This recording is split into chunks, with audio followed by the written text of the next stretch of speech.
Old సిటీలో MIM Congress మధ్య గొడవ జరిగింది. పురాణా పూల్లో ఎంఐఎం రిగ్గింగ్ చేస్తోందంటూ కాంగ్రెస్ ఆరోపించడంతో ఈ గొడవ మొదలైంది. ఎంఐఎం మాజీ కార్పొరేటర్, ప్రస్తుత కాంగ్రెస్ అభ్యర్థి మొహమ్మద్ గౌస్, ఎంఐఎం ఎమ్మెల్యే పాషా ఖాద్రీ మధ్య ఈ విషయమై గొడవ జరిగింది. దీంతో రెండు పార్టీల కార్యకర్తలు కొట్టుకున్నారు. ఇదే టైంలో జోక్యం చేసుకున్న పోలీసులు ఇద్దరు నేతలను అరెస్ట్ చేశారు. మొహమ్మద్ గౌస్ ను మీర్ చౌక్ పిఎస్ కు తీసుకెళ్లారు. దీంతో గౌస్ ను విడిపించేందుకు మీర్ చౌక్ వెళ్లారు PCC chief Uttam, MLC Shabbir Ali. Ghouse కు బెయిల్ ఇచ్చి బయటకు తీసుకొస్తుండగా ఎంఐఎం కార్యకర్తలు వాళ్లను అడ్డుకున్నారు. ఇదే టైంలో ఎంఐఎం ఎంపీ అసదుద్దీన్ ఓవైసీ కాంగ్రెస్ నేతలపై దూసుకొచ్చారు. దీంతో రెచ్చిపోయిన ఎంఐఎం కార్యకర్తలు ఉత్తమ్ కారుపై దాడికి దిగారు. ఒకానొక టైంలో ఉత్తమ్ పైకి వెళ్లారు ఎంఐఎం కార్యకర్తలు. పోలీసులు అక్కడికి వచ్చి రెండు వర్గాలను విడదీశారు. అయినా ఓవైసీ కంట్రోల్ కాకపోవడంతో చాలాసేపు అక్కడ ఉద్రిక్తత పరిస్థితి ఏర్పడింది. దీంతో ఓల్డ్ సిటీకి అదనపు బలగాలను రప్పించారు పోలీస్ అధికారులు.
ఇక దీనిపై మరిన్ని అప్డేట్స్ సంపత్ అందిస్తారు. సంపత్, అసలు గొడవ జరగడానికి కారణం ఏంటి? ప్రెజెంట్ సిచ్యువేషన్ ఎలా ఉంది అక్కడ?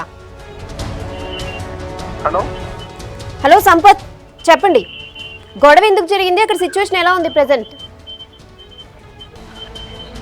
ప్రస్తుతం సిచ్యువేషన్ మొత్తం కూడా అదుపులోకి వచ్చింది. మీర్ చౌక్ పోలీస్ స్టేషన్ దగ్గర పోలీసు బందోబస్తు ఏర్పాటు చేశారు. దాంతో పాటుగా చార్మినార్ పోలీస్ స్టేషన్ దగ్గర, అలాగే ఇటువైపు 2-3 ఏరియాల్లో పోలీస్ స్టేషన్ల పరిధిలో కూడా ఆసుపత్రిలోని పోలీస్ స్టేషన్లలో కొంత గొడవలు జరగడంతో అక్కడ పోలీసు ఫోర్సెస్ ను డిప్లాయ్ చేశారు. గౌస్ ని అరెస్ట్ చేయడం, అరెస్ట్ చేసిన తర్వాత మీర్ చౌక్ పోలీస్ స్టేషన్ తీసుకురావడం, మీర్ చౌక్ పోలీస్ స్టేషన్ లోనే దాదాపు 2 గంటల పాటు నిర్బంధించిన తర్వాత తాను పార్టీకి మొరపెట్టుకున్నాడు. ఆ తర్వాత పీసీసీ చీఫ్ ఉత్తమ్ కుమార్ రెడ్డి అలాగే షబ్బీర్ అలీలు ఇద్దరు కూడా మీర్ చౌక్ పోలీస్ స్టేషన్ కు చేరుకున్నారు. సుమారు 2 గంటల 45, 3 గంటల ప్రాంతాల్లో వాళ్ళు ఇక్కడికి చేరుకున్నారు. 3 గంటల ప్రాంతాల్లో ఇక్కడికి చేరుకున్న తర్వాత వాళ్ళు చాలాసేపు 20 నిమిషాల పాటు పోలీస్ స్టేషన్ లో ఉన్నారు. ఉన్న తర్వాత పూచీకత్తులు అలాగే వాళ్ళకి సంబంధించిన DCP, south zone DCP police స్టేషన్కి వచ్చిన తర్వాత ఆయనతో మాట్లాడి గౌస్ ని బయటికి తీసుకెళ్ళడానికి పర్మిషన్ తీసుకొని బయటికి తీసుకొస్తున్న క్రమంలో గౌస్ కు సంబంధించినటువంటి అనుచరులు, ఎందుకంటే ప్రస్తుతం కాంగ్రెస్ గతంలో ఎంఐఎం పార్టీలో ఉన్నటువంటి గౌస్ ప్రస్తుతం కాంగ్రెస్ పార్టీలో ఉన్నారు. పార్టీలకు సంబంధించి విభేదాలు కొనసాగుతున్నాయి. దాదాపు ఈ పార్టీ ఇక్కడ ఉన్నటువంటి వాళ్ళు కార్యకర్తలు గాని కొంతమంది చెప్తున్న దాన్ని బట్టి పార్టీలు ఎంఐఎం పార్టీలో ఇంటర్నల్ గా ఉండి తర్వాత కాంగ్రెస్ పార్టీకి వచ్చి టికెట్ దక్కించుకొని ఎలాగైనా పురాణా పూల్లో గెలవాలనే ఉద్దేశంతో చాలా వర్కౌట్ చేస్తున్నటువంటి గౌస్ వర్కౌట్ చేస్తున్నారు. దాంతో పాటుగా కౌంటర్ ఇవ్వాలనేది ఎంఐఎం వాళ్ళు కూడా, తాము కూడా పోటీ ఇవ్వాలి, తాము కూడా విజయం చేజెక్కించుకోవాలనే ఉద్దేశంతో గత 10 రోజులుగా ఒకరిపై ఒకరు దూషణలు, ఒకరిపై ఒకరు వాగ్వాదాలు చేసుకుంటూనే వస్తున్నారు. ఈ వ్యవహారంపై మొదటి నుంచి పోలీసులు దృష్టి సారించారు. కానీ ఈ రోజు డివిజన్ దగ్గర ఈ 52వ డివిజన్ దగ్గర పురాణపూర్లో 52వ డివిజన్ దగ్గర గౌస్ పోటీ చేస్తున్న ఏరియాలో ఇద్దరు ఎదురుపడడం, ఇద్దరు వాగ్వాదం చేసుకోవడం, తోపులాట చేసుకోవడంతో కొంత ఘర్షణ వాతావరణం చోటు చేసుకుంది. అక్కడ ఉన్నటువంటి కార్యకర్తలందరినీ కూడా చెల్లాచెదురు చేసి తర్వాత వాళ్ళిద్దరిని కూడా ఒకరిని చార్మినార్ పోలీస్ స్టేషన్ కి ఎమ్మెల్యే పాషా ఖాద్రిని చార్మినార్ పోలీస్ స్టేషన్ తీసుకెళ్లారు. ఆ తర్వాత గౌస్ ని మీర్ చౌక్ పోలీస్ స్టేషన్ కి తీసుకొచ్చారు. కానీ ఇద్దరిని పోలీస్ స్టేషన్ లో పెట్టిన తర్వాత గౌస్ విషయంలో కొంత వివక్ష వ్యవహరించారు అనేది వాళ్ళు కాంగ్రెస్ ఆరోపించారు. పాషా ఖాద్రిని కూడా ఎలక్షన్ ఈ పోలింగ్ సంబంధించి ప్రక్రియ ముగిసిన తర్వాతనే ఇద్దరిని బయటికి పంపిస్తాం, 5 గంటల తర్వాతనే బయటికి పంపిస్తాం, లా అండ్ ఆర్డర్ దృష్టిలో పెట్టుకొని ఇద్దరిని బయటికి పంపించడానికి వీల్లేదనేది పోలీసులు కరాఖండిగా చెప్పి మీర్ చౌక్ పోలీస్ స్టేషన్ లో గౌస్ ను అదుపులోకి తీసుకున్నారు. ఈ క్రమంలోనే పిసిసి చీఫ్ అలాగే జబ్బీరలితో పాటు కొంతమంది కాంగ్రెస్ నేతలు వచ్చి తను బయటకు తీసుకెళ్లేటువంటి క్రమంలో బయటకు తీసుకుని వచ్చిన తర్వాత కాన్వాయ్ లో కూర్చొని బయటకు వెళ్ళేటప్పుడు దాదాపు 3 వెహికల్స్ ఉన్నాయి. ముందున్నటువంటి లీడర్ ఆఫ్ ఆపోజిషన్ వెహికల్, అలాగే ఒక ఎమ్మెల్యే కలిగి ఉన్నటువంటి వెహికల్, దాంతో పాటుగా మరో కాన్వాయ్ లో గన్మెన్స్ కూర్చున్నారు. భద్రత కూడా లేకపోవడం, దాంతో పాటుగా కాన్వాయ్ వెళ్తున్న క్రమంలో ఊహించని రీతిలో అసదుద్దీన్ ఓవైసీ అటువైపునే, ఎంపీ అసదుద్దీన్ ఓవైసీ అటువైపునే ఉన్నప్పటికీ ఎక్కడ కూడా కనిపించలేదు. కానీ కాన్వాయ్ వెళ్ళేటువంటి క్రమంలో అకస్మాత్తుగా తాను వెహికల్ ని అడ్డుకున్నారు. తన చేతిలో ఉన్నటువంటి రాయితో అద్దాన్ని ధ్వంసం చేశారు. ఆ అద్దం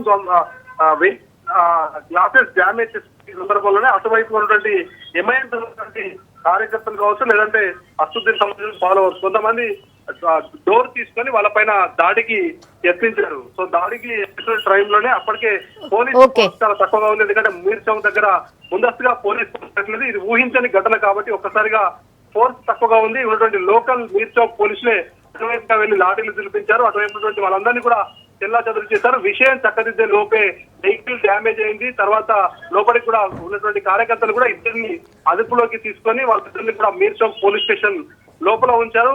అటువైపుగా కాను అంటే మీర్ చౌక్ పోలీస్ స్టేషన్ నుంచి చార్మినార్ మీదుగా బయటికి వెళ్ళడానికి ఉత్తమ్ కుమార్ రెడ్డి తో పాటుగా ఉన్నటువంటి కాన్వాయ్ అటువైపు, కానీ అటువైపు కూడా కొంతమంది కార్యకర్తలు అడ్డుకోవడంతో వెనుదిరిగి మీర్ చౌక్ మీదుగా ఇటు